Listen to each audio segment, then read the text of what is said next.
Hey there, friends, and welcome back to another 3-Minute Thoughts. My name is Derek, and in the next 3 minutes, we're going to take a look at Exodus chapters 19 through 21. These chapters contain the famous giving of the Ten Commandments section. So Israel arrives at a place called Mount Sinai. While they're there, God calls Moses up to the top of a mountain to establish this covenant, which we'll call the commandments, with his people.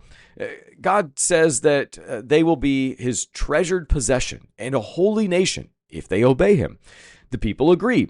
God tells them to prepare by consecrating themselves, making themselves holy, and setting boundaries around the mountain.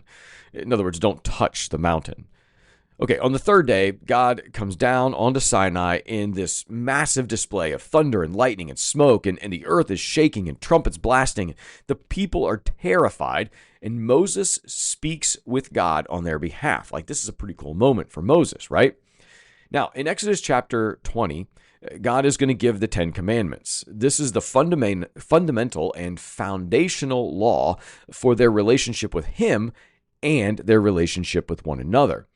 Now, these laws include instructions for how to worship God, how to honor the Sabbath, how God can be the only God, how to treat one another with respect and with justice, and quite frankly, how to look out for each other. The whole idea is really a very specific layout of what Jesus is going to say in the New Testament. Love the Lord your God with all your heart, soul, mind, and strength, and love your neighbor as yourself.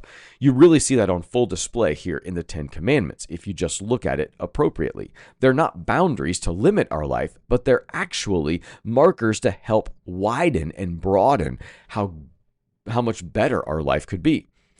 All right, so overwhelmed by God's presence, the Israelites beg Moses to speak to them instead of God directly.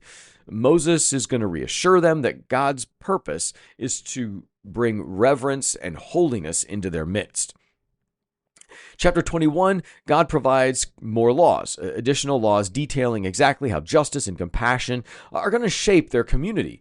Regulations on how to treat servants, penalties for violent crimes, and so on and so forth. The laws emphasize what we'll call the sanctity of life, personal responsibility, and fair reconciliation and restitution. Unlike the harsh legal codes that surround other nations, God's instructions reveal his concern for justice, also tempered with this layer of mercy. These chapters remind us that God is both holy and relational. He's inviting us into a covenant relationship with him, guided by his laws of love and justice. That's it for today. Be well, friends.